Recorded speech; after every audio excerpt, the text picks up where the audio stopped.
The last time ODU played a football game was November of 2019. 2020 season was canceled because of COVID. And joining us right now, and I guess we still would have to call him the first-year head coach at ODU, Ricky Ronnie. Ronnie, I don't know to say first or first and a half year head coach. I like to say second year because that first year I was undefeated, so it feels a little bit better to say it that way.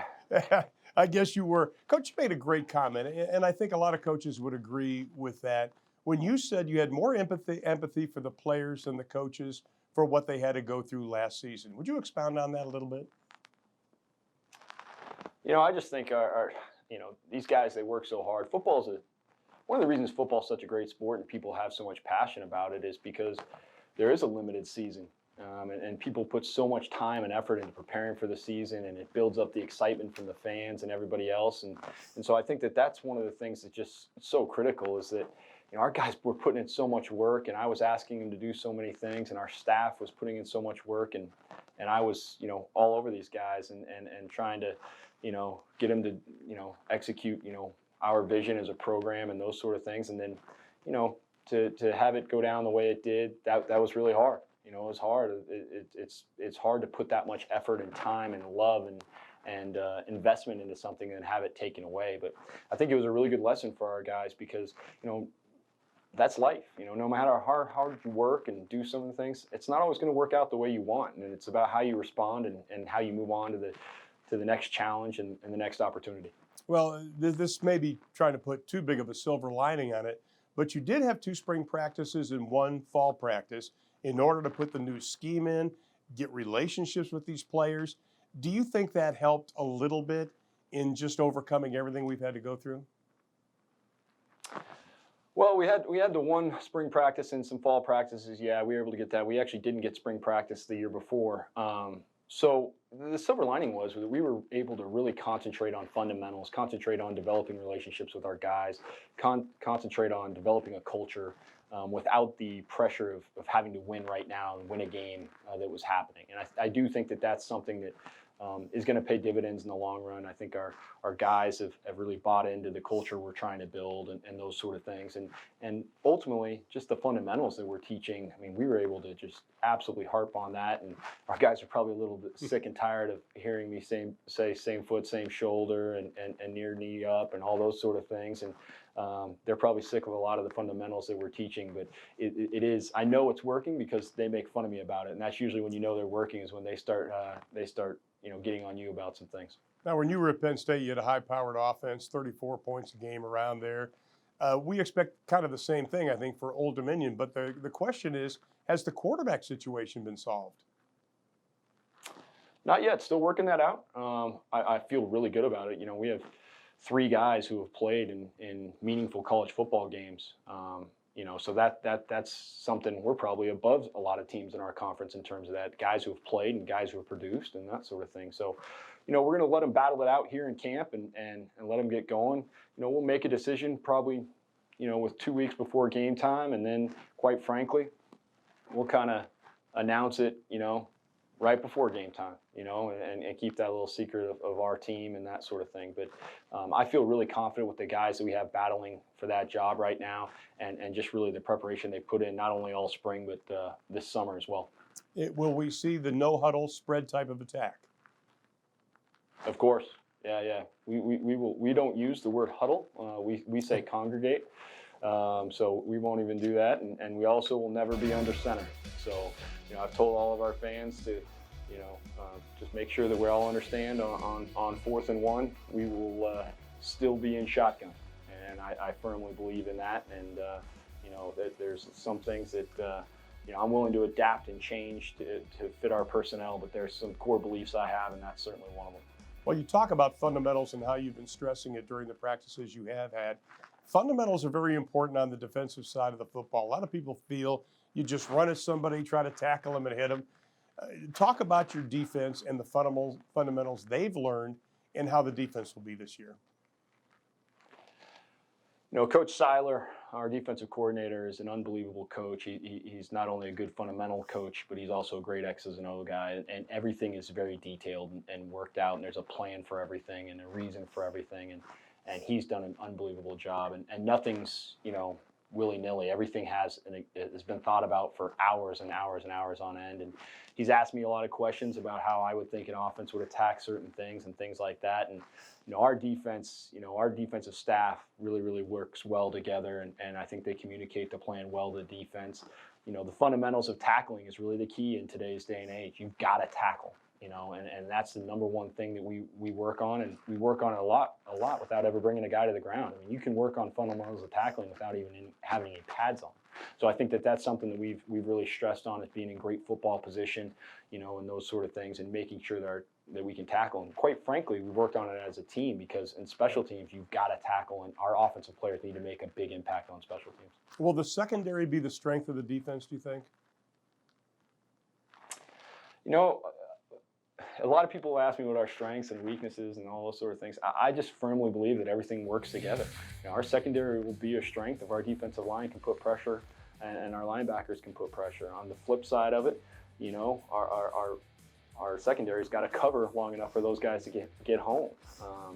Our secondary can be a strength, but if we're allowing, running game right up the middle, and our linebackers and defensive line are not taking care of their business, well, that puts a lot of strain on our secondary, because now we're going to have to roll an extra guy into the box and things like that. So, that's what makes football the greatest game in the world, is a team game. Everybody's got to work together, and you've got to make sure that everybody's on the same page. That's offense, defense, and special teams. And quite frankly, it's a program and an organization as a whole. As coaches, we got to work together. I've got to work well with Dr. Seelig and Bruce Stewart and everybody else in administration. And I just think that everything works together. We can't have any weaknesses, and hopefully you build everything up into a strength. Well, I know you probably have one date circled on your calendar, and that is going to be the first time you get to take the football field since November of 2019. Let's take a look at your schedule and take a look. You start out at Wake. In fact, 2 of your first 4 non-conference games are on the road, and then your first 2 Conference USA games are on the road. But probably the only thing you're worrying about right now is September 3rd. Am I right? Well, quite frankly, the only thing I'm worried about right now is August 5th. We gotta worry about ourselves, and we've got to prepare it for camp and all those sort of things. And for our guys are ready to play football. They've had a long off season, so our guys are ready to play some ball and get going. Obviously, that September 3rd game is going to be a big opportunity for our team. I have a ton of respect for Coach Clausen and that program. I've worked with their offensive coordinator before, and that's a great coaching staff. So that's a big opportunity for our team to go and play an ACC school on a Friday night where everybody's watching us. And so we're really excited about that. Our kids are really excited about that. But right now, we need to take care of ourselves and make sure that we build the best team we can over the next 29 days and 25 practices. Now, Coach Ronnie, again, welcome to the conference, but we look forward to having ODU finally take the field on that first home game. It's going to be rocking and rolling. People have been waiting a long time. We wish you the best of luck. Thank you. I appreciate it, and we're ready to go, and I'm excited to. Our guys have been working hard. It's amazing. Some of our guys, some of the weights they were when the last time they played, they're grown men now. So it's going to be special to watch some of these guys and their hard work go out on the field and be able to produce. We turn our attention now to the players, and joining us is linebacker Jordan Young, the senior from Coatesville, Pennsylvania. This will be his 4th year at the starting linebacker spot. Joining us right now is Jordan Young. Jordan, good to have you part of the show today. Hey, thanks for having me on. I don't think any of us that have watched from afar could imagine what you as players went through last season, especially when you heard in August that the season was canceled. When they told you that, what was your first emotion? It was kind of a disbelief. I mean, there was talk about it all throughout the summer and not necessarily being able to train the entire time down in Norfolk.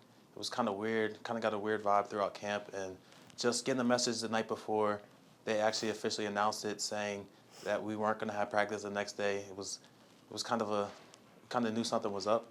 So when we actually got the official announcement, it was kind of a shock, but at the same time we knew that the university was taking into account what was best for us and best for our conference. So.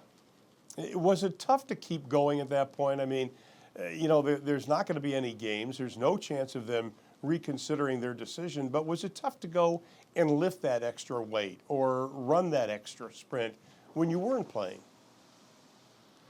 No, not necessarily. I mean, I knew for me being a fifth-year guy at the time, going into a sixth-year, that I wasn't necessarily sure at that point when the next opportunity for me to play was. So I was set on making the most of every opportunity I had, whether that was being around my teammates, being in the weight room, running with the guys, just every moment I had, being out there on the field, I took advantage of it and treated it like it was my last.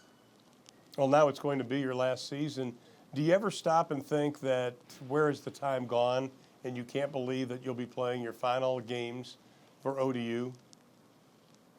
Yeah, I mean, almost every day I think like that. I mean, there's a few guys left that who I came in with in the 2016 class, and we kind of look back and think about it all the time. We talk about memories that we had and all the changes that we've gone through over the course of being here for 5, going into 6 years. So, yeah, every day I look back on it and just take into account and how appreciative I was of Old Dominion and the opportunities and people I've met here. Well, obviously, defense is going to be outstanding this season. You could be the strong part of this team in 2021. How do you look at your defense this year? You look at the defensive backs, you're strong, you're big, and you can do just about anything. But how do you view this defense? I view it as a group who is going to be kind of underrated, just not knowing what we have and having that season off, and teams just not knowing what Old Dominion really brings. So it's going to be a team that comes in there with an edge, defense that's fiery, flies to the ball, and just looks to make plays. And you are a senior, as mentioned. What is on tap after this year is over? What will you be doing outside of football? Yeah. After this year, I'm definitely going to take advantage of any opportunity I have to pursue a professional career. Not many guys are in this position and actually get the chance to take a shot to go professional, so I'm definitely going to take advantage of that. And then wherever the cards hold for that, after that, I'll probably go back home to Pennsylvania and just see where my options lie. I'll be finishing my master's degree in sport management in the fall, so I'll have a lot of avenues and a lot of options to pursue with that. Well, Jordan, something tells all of us that you're going to be a success no matter what you do. But we do thank you for spending time with us today. Thank you for having me.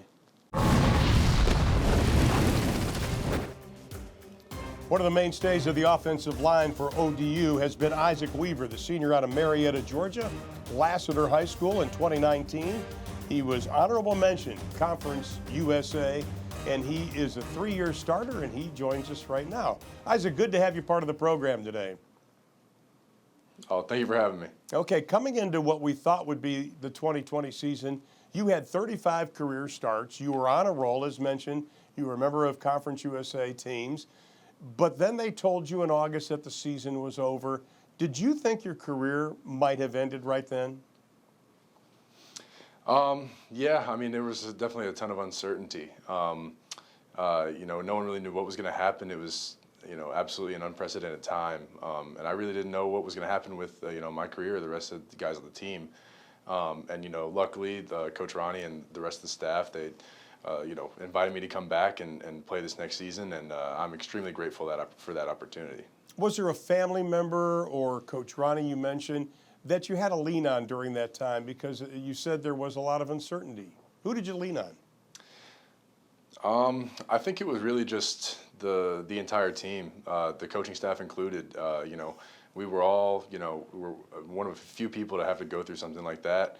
And we really just kind of had to lean on each other. There was no one else who was really experiencing stuff that we were going through that we could really talk to like that.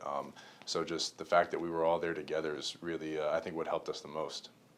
Now, you look at Coach Ronnie's career when he was at Penn State. They were an explosive offense, averaged over 34 points a game, a lot of spread, no huddle. In fact, he said they're not going to use the word huddle for an offensive lineman. Is that kind of a dream come true to play in an offense like that? Yeah, I mean, I know I'm super excited about it. I know the rest of the guys are as well. Playing in an offense like that, it really, you can use that tempo as a weapon, is what some of our coaches say. And we've seen it in practice in some of our scrimmage time where, if you get that tempo up, the defense, they have a really, really hard time catching up with it. You'll get some really basic looks, and you'll get them tired. And, we rely on our conditioning a good bit. And, you can definitely tell a big difference when you get those guys tired on the other side of the ball. Well, have you had to change your style of blocking? because that type of blocking is a little different than any other kind of blocking. And Coach has been talking about how they've stressed fundamentals so much. But did you have to change your technique just a little bit, or was it more of just tweaking?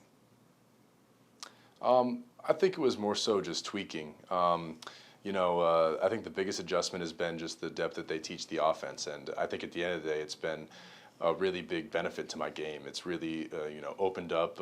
I think it's increased my vision of the field, and it's helped me and allowed me to play even faster, including, the addition of that high tempo you were talking about. Now, on a personal side, you grew up with 3 sisters. Were you the epitome of the big brother? I guess I was actually, right in the middle. But if you want to take it, more so literally, I was the big brother. But always looking out for them. Still am right now. It's a little bit harder when you move away from home and they're kind of out doing their own thing. But they know if they ever need me, I'm just a quick call away. And finally, you have your degree already in biology. You're going after the masters. What comes next outside of football for you? I think, after spending so much time in football, in the locker room, in the weight room, that the thing that's kind of drawn to me the most has been coaching. Really trying to give back to the game. It's, given me so much, in my life. And so whether that be in strength and conditioning or in coaching football, I haven't really decided which one of those two yet, but I know that it'll be one of those two, paths. Well, Isaac, we appreciate you spending time with us. Best of luck this year, and you're finally going to have a year. Congratulations. Yeah, thank you very much for having me. And coming up next on Conference USA Media Day, we'll take a look at Charlotte.